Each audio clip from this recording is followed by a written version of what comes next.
Bonjour à tous et bienvenue dans votre émission Haïti Culture Plus. Je suis très heureuse d'être avec vous aujourd'hui. Alors nous avons été invités à Aulnay-sous-Bois avec le président de l'association La PAFA qui va venir nous parler de son association, nous dire tout ce qu'il fait dans cette association. Alors nous allons tout de suite le découvrir. Bonjour Monsieur Mackenzie Tout-Puissant. Bonjour Venise. Comment ça va? Ça va, merci. Alors, on parle toujours de l'association La PAFA. Est-ce que vous pouvez nous dire que veut dire La PAFA? Donc, je vous souhaite la bienvenue dans mon lieu de travail, comme ça a été indiqué dans les bureaux à Aulnay-sous-Bois, dans la commune, dans l'hôtel de ville exactement. Donc pour vous parler de cette plateforme en fait, la PAFA qui veut dire plateforme d'association franco-haïtienne.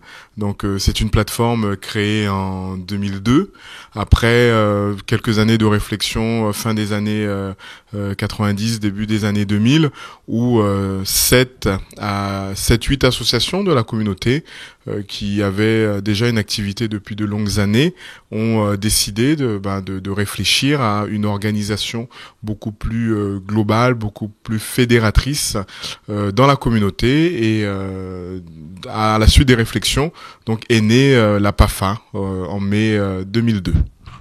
D'accord. Alors, bon, maintenant, on sait bien que veut dire la PAFA parce que je me suis souvent posé la question. Alors, dites-moi, quel est le rôle, justement, de cette association? Oui, donc, cette plateforme, son premier rôle, au début de la création, c'était de créer un espace de rencontres, d'échanges, de mutualisation, des réflexions dans la communauté. C'était aussi à une époque elle s'était beaucoup penchée sur les problématiques de migration, de plaidoyer pour la situation administrative très difficile qui ont continué après, et donc elle était beaucoup plus axée là-dessus. Mais elle a permis aussi vraiment dans un cadre vraiment de se dire il est arrivé un moment à ce que l'ensemble des forces de la communauté puissent se regrouper pour échanger, parce qu'il n'y avait pas de projet. Chaque association a son projet, chaque membre, parce que ce ne sont que les associations, comme ça l'indique. Souvent je dis plateforme, il faut l'entendre dans le sens de fédération. Chaque structure mène son activité et la PAFA est là un peu pour créer cette force qui est sur la devise, qui est sur le drapeau d'Haïti. L'union fait la force, donc à partir de là, c'est de pouvoir se regrouper, échanger sur ces activités, sur ces lieux d'activité aussi en Haïti, puisque le constat au fur et à mesure des années était que on avait un certain nombre d'associations qui avaient des projets, qui développaient des projets dans une ville mais ne se connaissaient pas. Donc la PAFA sert aussi à ça, à créer ce lien et aussi à être un interlocuteur, et c'est une chose qui se voit de plus en plus de nos jours dans la communauté, et c'est une force interlocutrice pour les institutions, les autorités, qu'elles soient françaises ou haïtiennes. Donc on essaie vraiment de porter une parole ensemble, puisque on a souvent eu le cas de dire vous êtes plusieurs, mais qui peut porter votre parole, vos revendications, etc.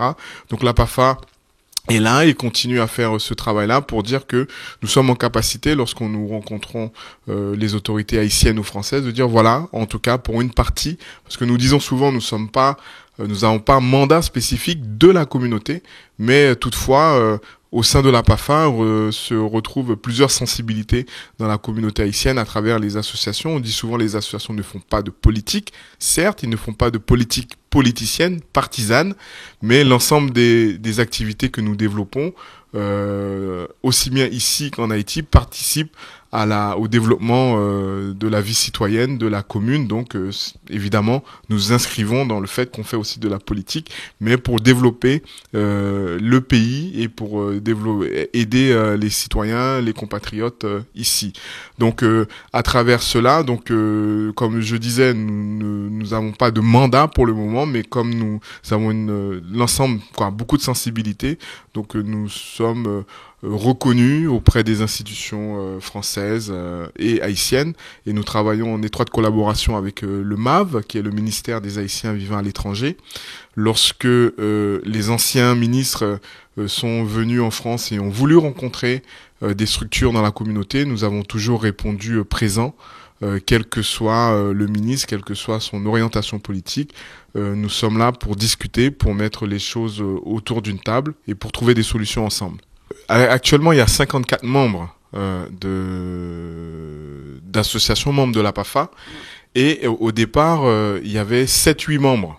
Donc vous voyez, en 10 ans, la multiplication, ça veut dire que dans cet espace-là d'échange, de développement, de co-développement, il était vraiment important et utile de créer cette plateforme, cette fédération pour que les gens puissent échanger. Parce que moi-même, je milite dans une association qui s'appelle Embarquons pour Haïti. Ça veut dire que c'est mon temps de président de la PAFA m'enlève ce temps-là pour l'association dans laquelle je milite. Donc voilà, mais c'est une utilité parce que je vous dis, il y a au moment de la création de la PAFA en 2002, il y avait des associations qui étaient là depuis 20 ans. Qui suivaient la communauté, etc. Et donc c'est elle à l'époque, puisque moi je suis arrivé en 2004. Donc il y a eu une autre association qui a fait exactement pareil que vous? C'est-à-dire c'était comme une plateforme aussi? Non, il n'y avait pas de plateforme. C'est la seule, en tout cas, existante et qui dure. Parce que on peut dire 10 ans, on va fêter les 10 ans là cette année. On peut dire 10 ans, c'est peu, mais pour l'histoire de la communauté et pour la multiplication, ça veut dire qu'aussi la PAFA est arrivée à un moment où la communauté haïtienne a commencé à grandir en France, parce que nous sommes dans les années fin 90, début des années 2000. Il y a une immigration beaucoup plus importante des Haïtiens vers la France, et comme il y a eu des vagues successives d'Haïtiens qui sont arrivés, ceux à la suite de la dictature de Duvalier-Père, Duvalier-Fils, les coups d'État militaires, etc. Et puis une immigration beaucoup plus importante liée à la situation économique, justement, par rapport à ce chaos politique en Haïti. Ce qui fait que c'est tout naturellement, la PAFA a trouvé sa place, elle a été créée au bon moment, et elle a trouvé sa place parce que les premiers migrants sont des grands-pères ou des grands-mères. Ensuite, ceux qui sont arrivés ont fait des enfants. Ces enfants ont grandi. Maintenant, ils ont une occupation plus vers le pays, etc. Et puis, on voit au niveau aussi des jeunes, où on essaie d'attirer l'attention sur les jeunes haïtiens, surtout ceux qui sont nés sur le territoire français, à avoir toujours cette envie, ce regard-là sur le pays d'origine de leurs parents, parce que on dit souvent que la diaspora aide beaucoup Haïti, mais cette diaspora-là qui est installée, c'est une diaspora qui vieillit, et arrivé à un moment, on risque d'avoir un trou d'air, comme on dit, c'est-à-dire que ces financements, les transferts d'argent vont être un peu moins. C'est pas que la question d'argent, mais c'est aussi la question de la culture, de l'intérêt pour le pays d'origine de ses parents, parce que l'identité, qui est une situation de problématique assez importante en France, cette identité-là, on la porte quand même jusqu'à la fin de sa vie, et il était aussi important sur ces questions-là que la PAFA s'y penche. Donc voilà, c'est dans un développement naturel, je dirais, d'une communauté, avec ces associations-là qui se sont créées, et puis cette volonté de se réunir, d'être ensemble pour être encore plus fort et pour proposer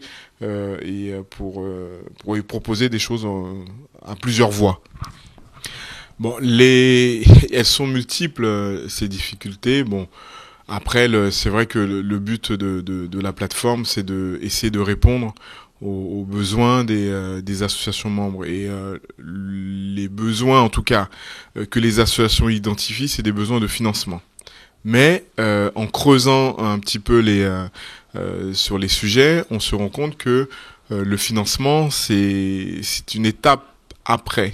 Mais la première étape, c'est de pouvoir monter son projet, puisque on a sur les 54 membres, 95, presque 98% des associations ont une un projet de développement en Haïti, soit autour de l'école, de l'agriculture, tout ce qui est lié à l'éducation.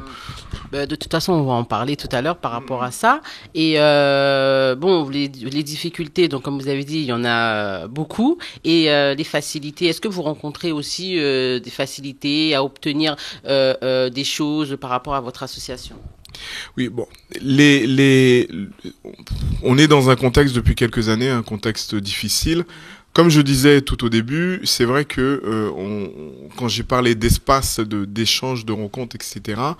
Bon, l'APAFA était dans un premier temps hébergé siège social et les réunions chez une association qui s'appelle Haïti Développement et dont le défunt président qui était René Benjamin, c'est le premier président de l'APAFA et en même temps le président de l'association Haïti Développement.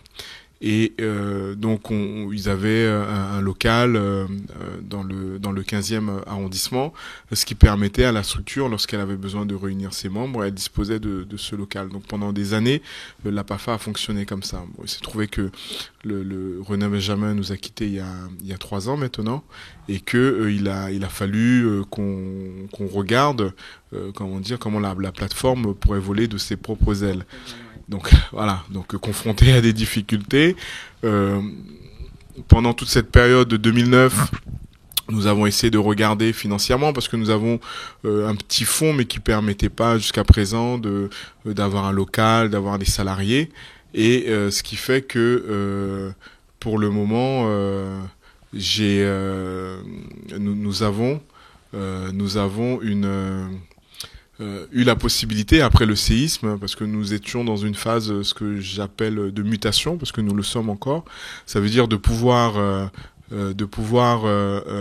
avoir les moyens, transformer, tout en gardant la philosophie de l'APAFA, c'est-à-dire aider ses membres, mais obtenir des moyens financiers pour ensuite pour voler de ses propres ailes. Donc en 2009, nous étions dans cette réflexion, nous étions dans cette recherche de financement. Et 2010, malheureusement, le séisme a frappé en Haïti et des organismes ont collecté des dons des personnes en France. Donc il se trouve que la Fondation de France fait partie de ces organismes qui ont collecté beaucoup de fonds, près de 32 millions d'euros. Et donc nous avons fait cette démarche-là auprès de la Fondation de France pour leur dire que voilà, nous sommes une fédération, nous sommes une plateforme. Voilà ce que nous faisons, voilà notre histoire. Voilà ce que nous avons organisé depuis de nombreuses années, notamment ce qu'on dit notre événement phare qui est la journée portes ouvertes des associations franco-haïtiennes, une sorte de forum des associations pour dire que voilà, mettre en lumière l'activité des associations parce que chacun fait un peu de son côté mais sans avoir l'occasion de montrer aux autres parce que elles font leurs activités dans leur collectivité ou dans le département où elles sont. Mais là, c'était aussi dans la possibilité qu'un certain nombre de structures soient ensemble et puissent montrer au public haïtien et non haïtien, en tout cas pour les personnes qui s'intéressent à Haïti, les diverses activités qui puissent exister.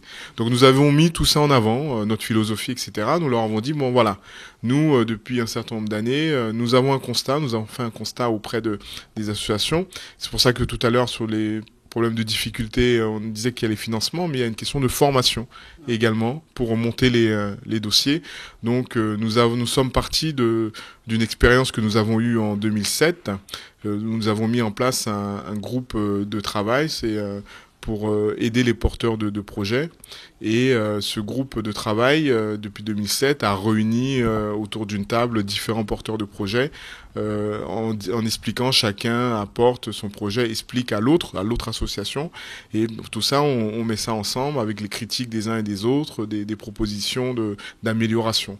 Donc à partir de cette expérience-là, nous avons dit, bon ben voilà, si nous voulons aller plus loin, eh ben, il nous faut plus de moyens, il nous faut du monde, il nous faut un autre accompagnement. Donc c'est à partir de là que nous avons sollicité la Fondation de France pour leur dire voilà notre projet de formation aux porteurs de projets. Donc c'est pour ça que nous avons sorti cette plaquette là qui est voilà, programme de formation d'appui aux porteurs de projets. Programme de formation et d'appui aux associations franco-haïtiennes. Sachant que ce programme-là, il est appliqué en France, mais il est aussi appliqué en Haïti. En mai et juin 2010, la PAFA a monté une mission dont je faisais partie avec Jacques Nézy, qui est vice-président actuellement de la PAFA, justement sur les porteurs de projets. Et de cette mission-là, nous avons fait plusieurs constats. Le constat, c'est pratiquement comme en France. Il y a beaucoup de similitudes. Je vais prendre 3 points. Si on va commencer par le financement, on se rend compte que parfois c'est pas le financement qui pose problème. Tout dépend du montant du projet. Donc souvent les associations ont des projets avec des montants très importants. Donc le financement va être beaucoup plus difficile à trouver. Si le projet a un financement à un montant de réalisation moins important, 20 000, 30, 15 000, même 5 000 euros. Parfois, on peut dire c'est pas beaucoup, mais ça peut se développer. On peut développer des petites choses en Haïti autour de, par exemple, de l'agriculture, etc., aux alentours de 5-10 000 euros pour un premier début et après aller rechercher la suite. Donc, on a vu le constat, aussi bien en France qu'en Haïti, que c'est pas vraiment le problème de financement. Parce que nous avons discuté avec les acteurs en Haïti, nous avons rencontré des institutions et quelques bailleurs potentiels qui nous ont dit l'argent, il y en a un petit peu, mais la problématique, c'est que les dossiers présentés ne sont pas solides, le projet est convaincant, mais le dossier manque de technicité, de professionnalisme pour pouvoir le faire passer, parce que c'est des mécanismes de validation un peu plus difficiles. Ça, c'est le premier point. Le deuxième point, justement, c'est la formation des personnes pour suivre les dossiers. Et souvent, le constat que nous avons fait, c'est que les structures ici, les projets partent d'ici, c'est-à-dire sont réfléchis ici, on les présente aux associations haïtiennes. Il faut comprendre que une association en France a souvent sa déclaration en Haïti, voire ce qu'on appelle des partenaires ou les relais, c'est-à-dire les personnes en Haïti qui vont effectivement développer et mettre en œuvre le projet. Donc, le projet est déposé ici, on a une partie du financement, parce que souvent on ne donne jamais la totalité, on donne par tranche. Donc, la première tranche est débloquée, la collectivité ou le bailleur dit, bon ben voilà, je vous donne une première tranche, allez-y, commencez à réaliser. Faites-moi un bilan d'étape, revenez me voir pour débloquer le reste.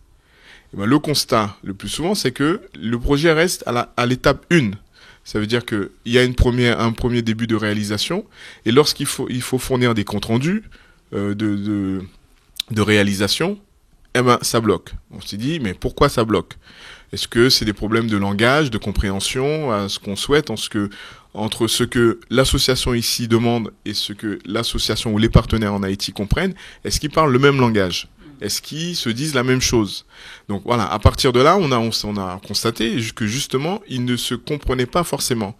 Parce que le schéma de projet de développement qu'on a ici, c'est pas forcément le même que les partenaires en Haïti. Souvent, ils ont un schéma nord-américain, c'est ce qu'on a constaté, par exemple sur un projet de développement à Saint-Louis-du-Sud, où un ingénieur a fait un dossier, très bien.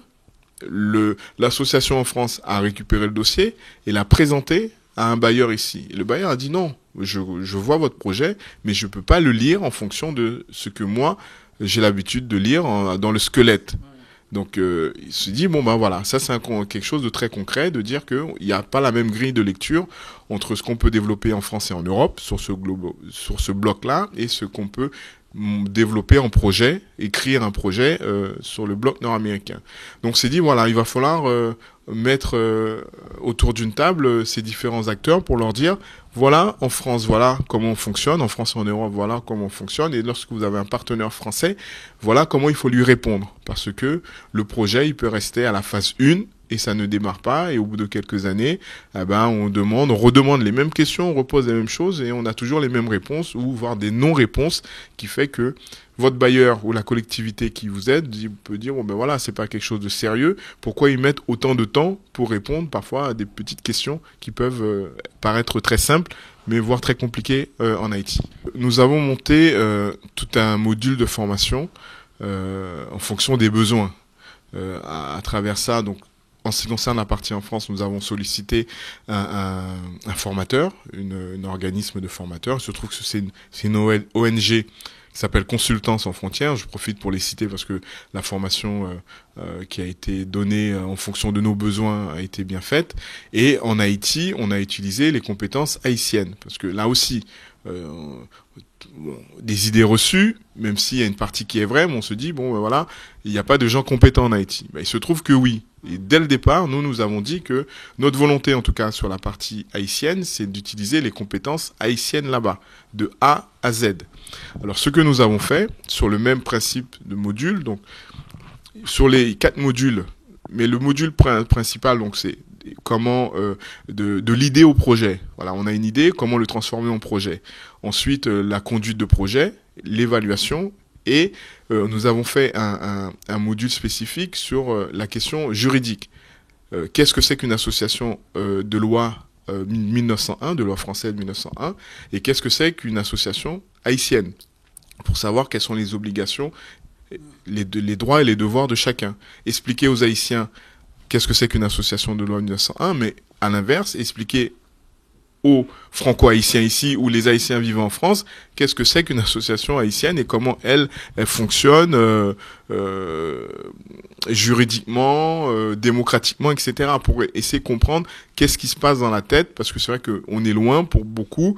Nous n'avons pas mis les pieds en Haïti depuis un certain nombre d'années, donc il y a des choses qui changent aussi en Haïti. C'est pas parce qu'on a le sentiment que les choses ne bougent pas, en tout cas sur l'évolution du pays, mais au niveau des lois, les choses changent et qu'il était aussi important de ce qu'on avait il y a quelques années, ne ressemble plus à ce qu'on a maintenant en Haïti. Donc voilà, sur ces deux aspects-là, très important.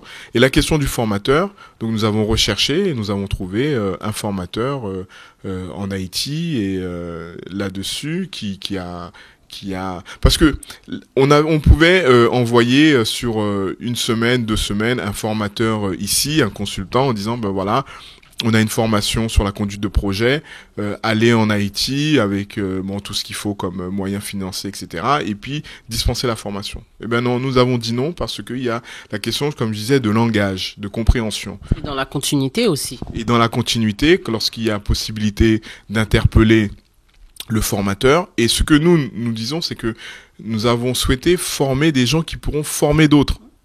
C'est pas simplement s'arrêter, c'est-à-dire que nous avons demandé, nous avons fait un sondage auprès des membres de la PAFA en leur disant les personnes que vous allez envoyer à la formation en Haïti, quel est leur niveau d'études, leur niveau de compréhension, leur implication dans l'association en Haïti, leur rôle, etc., pour bien cibler les bonnes personnes qui vont pouvoir avoir une continuité dans l'association et non pas prendre une formation et puis disparaître dans la nature. Donc il était très important et ce qui a été bien compris par les associations de la PAFA en France, c'est d'identifier les bonnes personnes pour qu'il y ait une continuité dans leur structure par la suite.